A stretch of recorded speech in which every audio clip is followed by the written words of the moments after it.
You walk into the doctor's office at 52, maybe 55. You're exhausted, the brain fog is crippling, and you don't recognize your own body anymore. So you finally ask about hormone replacement therapy. And you hear the one line that has shut down a generation of women. It's too late. The risks are just too high. I'll tell you honestly, in 30 years of practice, I have seen this exact pattern thousands of times. That sentence, it's not a clinical conclusion based on who you are today. It's a ghost story, a 20-year-old ghost story that has cost women their health, their careers, and their peace of mind. And I want you to understand that what you were told was not the full story, not even close. The silence ends in this room. Look, what happened in 2002 was a seismic event. After one single study, prescriptions for hormone therapy dropped by 80%.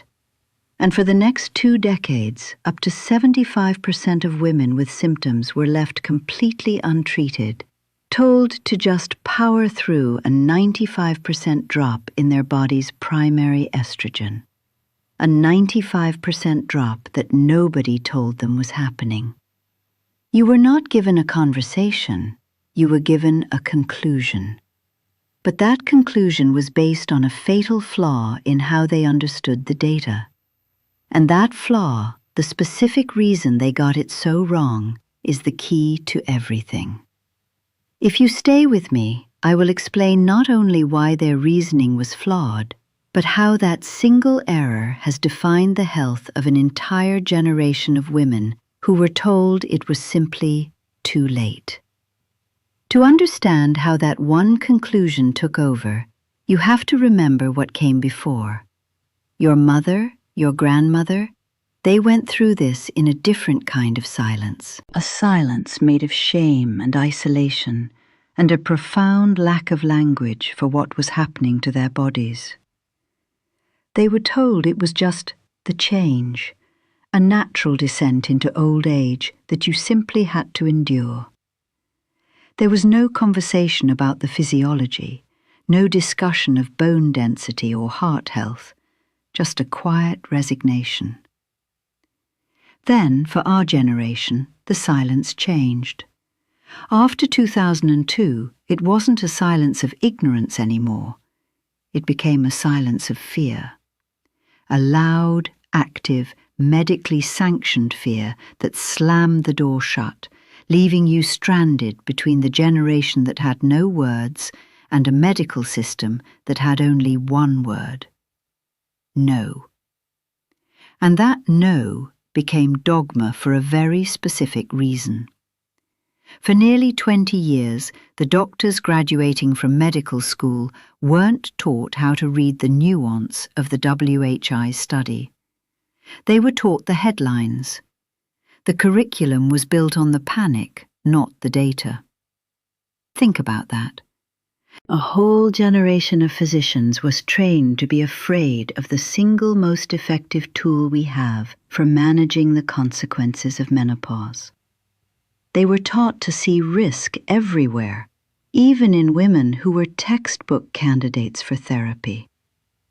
So when you sat in that office, you weren't talking to a person who was weighing your specific case. You were talking to the end product of a system that had failed to correct its own mistake for 2 decades. You are not failing. You were never told the truth about what was happening to you. I had a patient last month, I'll call her Susan, who came to me at 58. She'd been to 3 other doctors over 5 years. Insomnia, heart palpitations, a kind of anxiety that felt like a dozen iPhones vibrating inside her chest. She was told it was stress, that she should try meditation, that maybe she needed an antidepressant. Nobody once connected it to her estrogen levels. By the time she got to me, She was convinced she was losing her mind. And when I explained the physiology, when I showed her the data, she just wept. Not from sadness, from relief. Because for the first time, it all made sense. But the real tragedy, the part that still makes me angry, is that the risk she was warned about was never her risk to begin with. It depended on one single factor they overlooked in the original panic. And that factor, that's the key to understanding why the story you were told was so profoundly wrong. So let's be very clear about who failed you. It wasn't one doctor, it was a system. First, the medical training itself.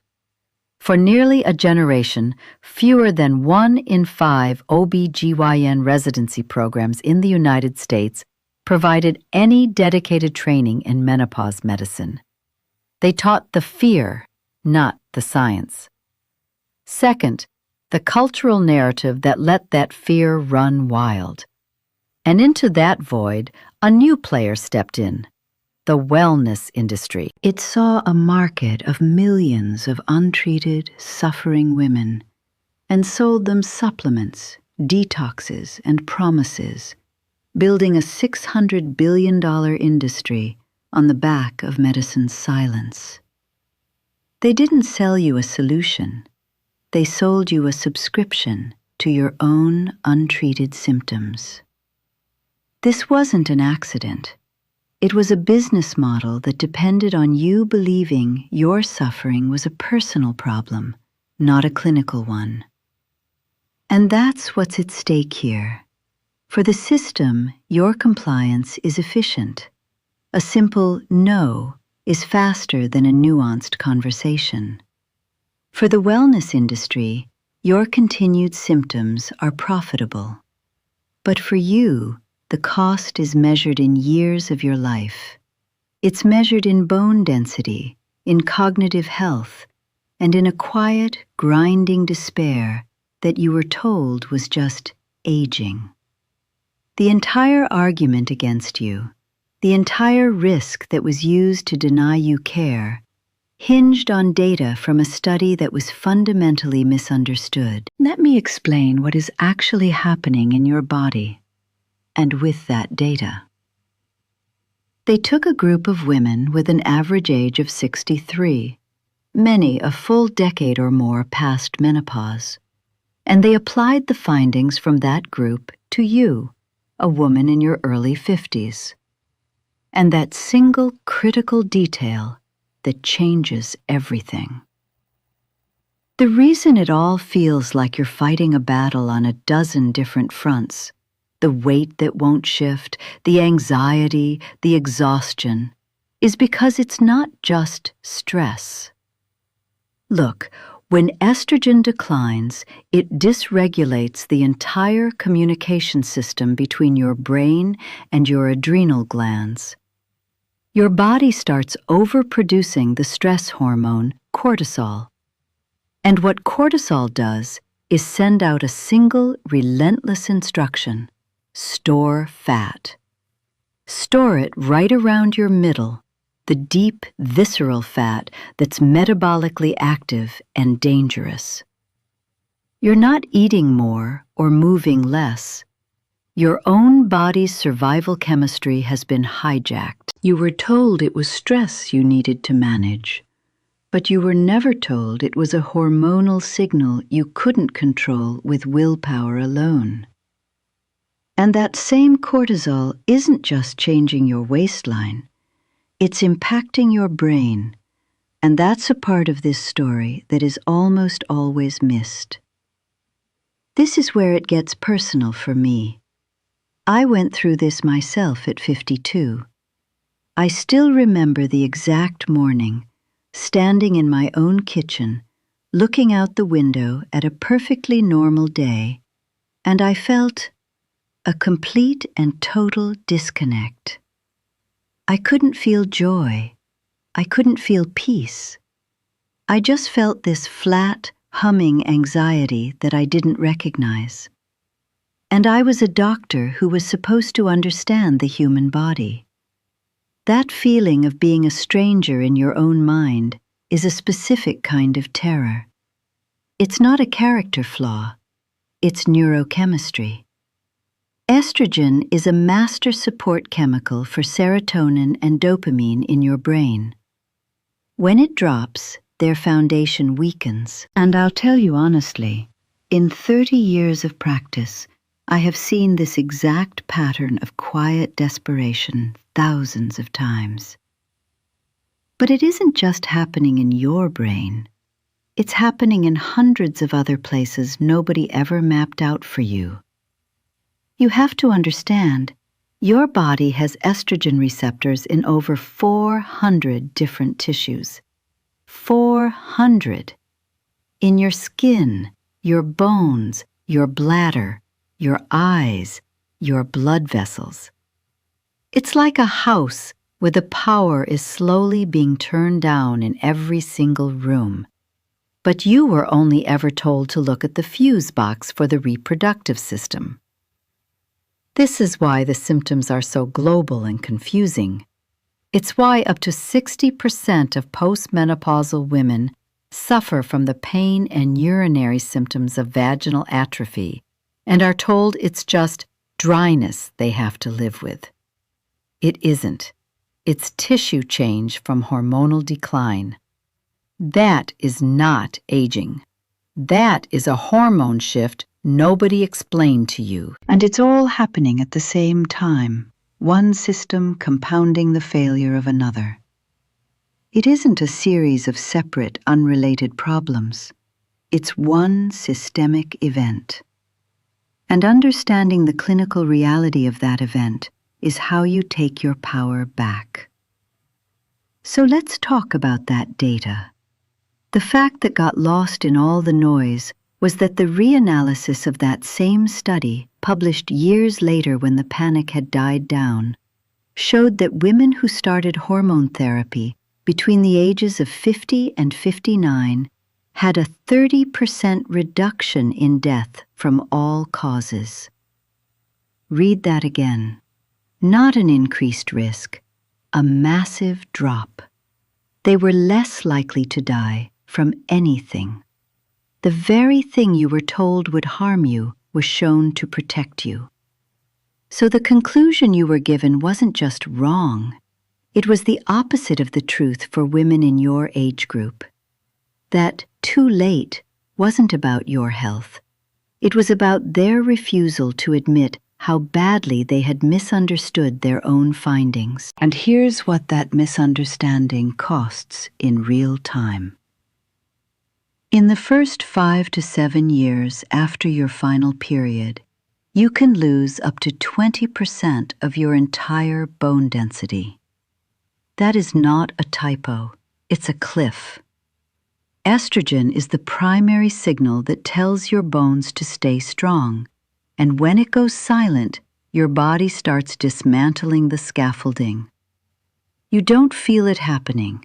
There's no warning sign until you fall and something breaks. And yet, for 2 decades, women were told to just take calcium and hope for the best, while the single most effective tool for preventing this catastrophic loss was locked away because of a misplaced fear. You were told to be patient while your body was being fundamentally weakened from the inside out. I had a patient, I'll call her Jane. She came in at 54 and she told me, word for word, "I feel like I'm disappearing. I eat clean, I exercise, but I'm gaining this angry ring of fat around my waist, and I'm so tired I can barely think." She was convinced she was failing. But she wasn't failing. She was experiencing the acceleration of insulin resistance that happens in the immediate post-menopause window. I explained to her how the loss of estrogen makes her cells less responsive to insulin, telling her body to store fat and block energy use. It wasn't about her willpower. It was a cellular instruction. The moment she understood that, the look on her face, it wasn't just relief. It was the end of a war she had been fighting against her own body. And then there's the biggest ghost in the room, breast cancer. The fear of that risk is what shut down the conversation for an entire generation. But they never told you the details. They never told you that the small increased risk they found was primarily linked to one specific synthetic progestin, not the bioidentical progesterone we use today. And they never told you the scale of that risk. It amounted to fewer than one additional case per 1,000 women per year. That risk is significantly smaller than the risk associated with being overweight after menopause or from drinking 2 glasses of wine a night. Think about that. The system accepted those risks without a blink, but used a smaller, misunderstood risk to deny you care that could protect your bones, your heart, and your brain. So, let me explain what is actually happening. You are not experiencing a dozen different unrelated failures. You are experiencing one single systemic event, the loss of a master signaling hormone. The sleep disruption, the metabolic shift, the bone loss, the mood changes, they are all downstream consequences of that one event. The reason you feel like you're fighting a losing battle on 10 different fronts is because the advice you were given was designed to fight each of those battles separately, as if they were personal failings of willpower. But they are not. They are a cascade. And you cannot solve a cascade by patching the leaks one at a time. You have to go to the source. And this is the moment, the turning point where it all becomes undeniable. It's the morning you get on the scale after a month of perfect eating and punishing workouts, and the number is higher. It's the night you lie awake at 3 a.m. with your heart pounding for no reason, even after you've meditated and taken your magnesium. That is the moment the story you've been telling yourself, that you just need to be more disciplined, that it's just stress, that you're getting older, it just shatters. Because you are doing everything right, and it is still not working. Your body is not responding to the old rules anymore. And in that quiet, infuriating moment, a new truth starts to dawn. Maybe the rules were wrong. Maybe the game was rigged from the start. That feeling right there, that is not aging. That is a hormone shift nobody explained to you.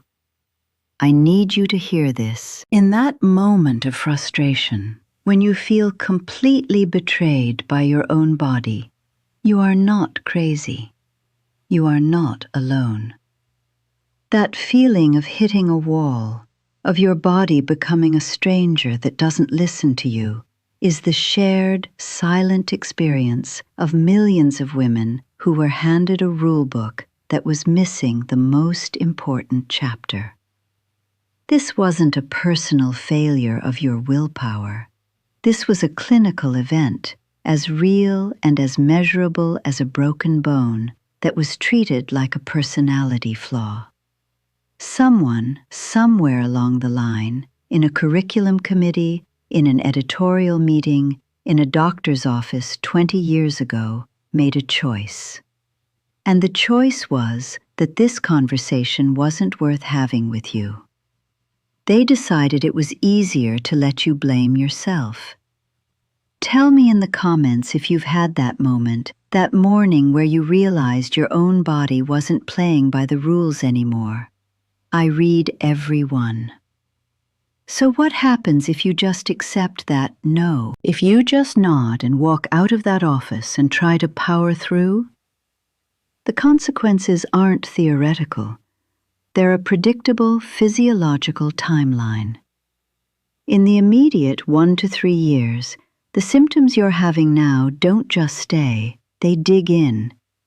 The hot flashes and night sweats can intensify, making real restorative sleep a distant memory.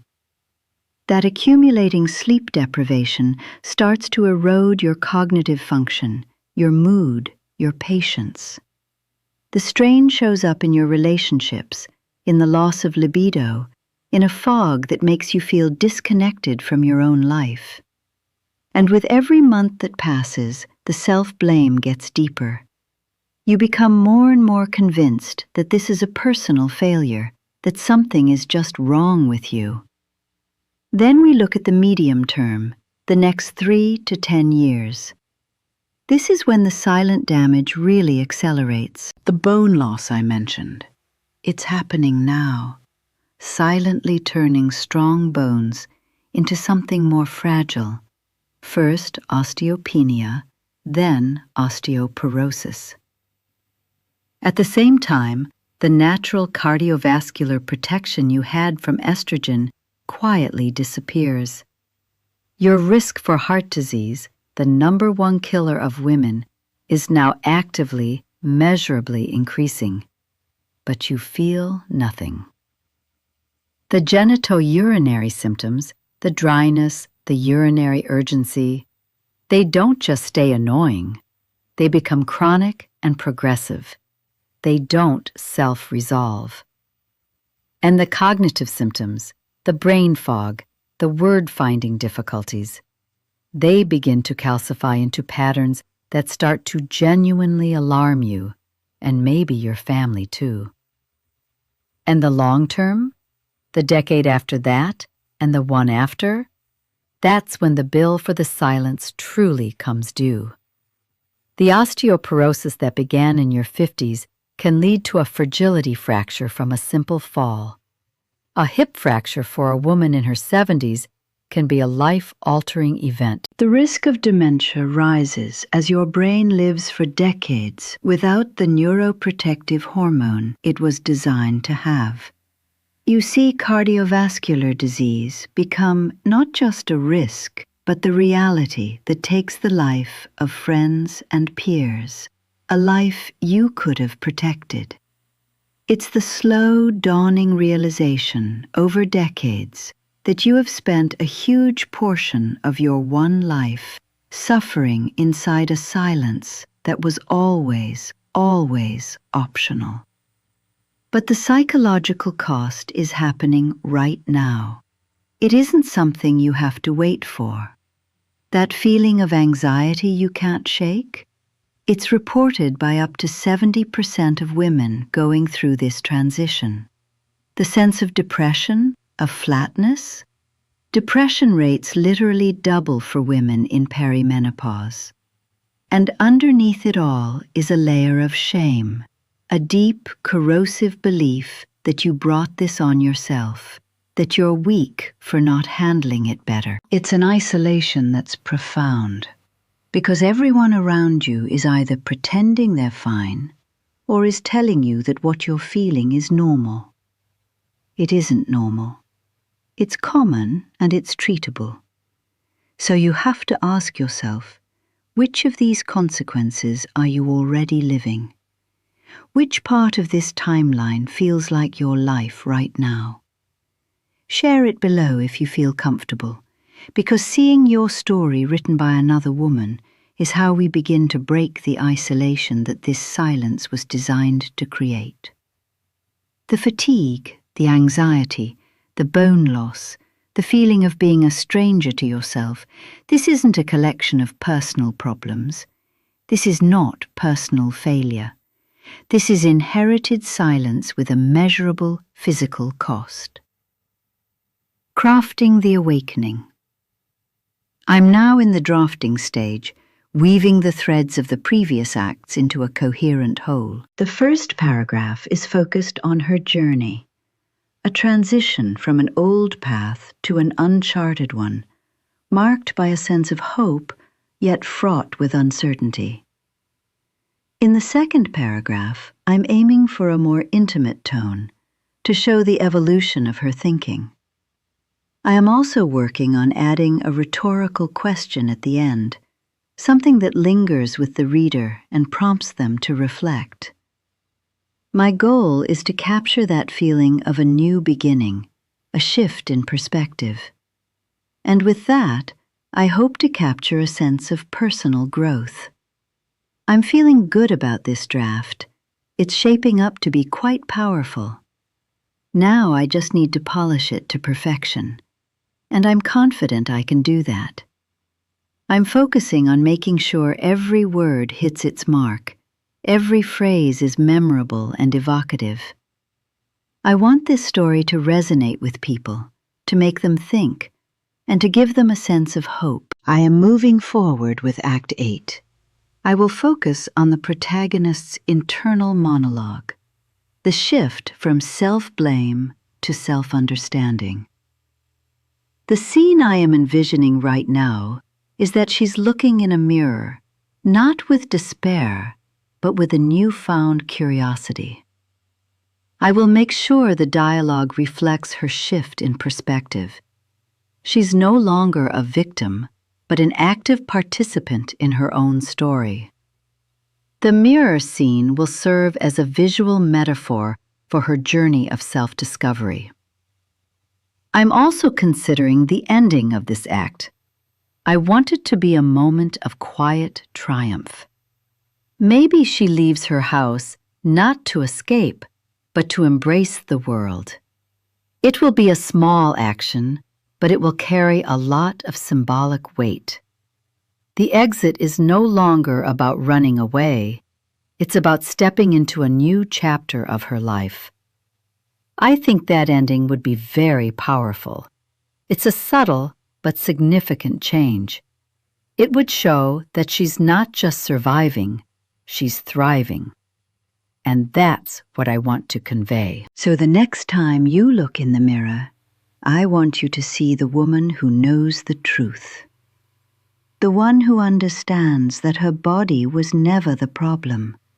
The story she was told about it was. You deserved a conversation, not a conclusion. You deserved physiology, not fear.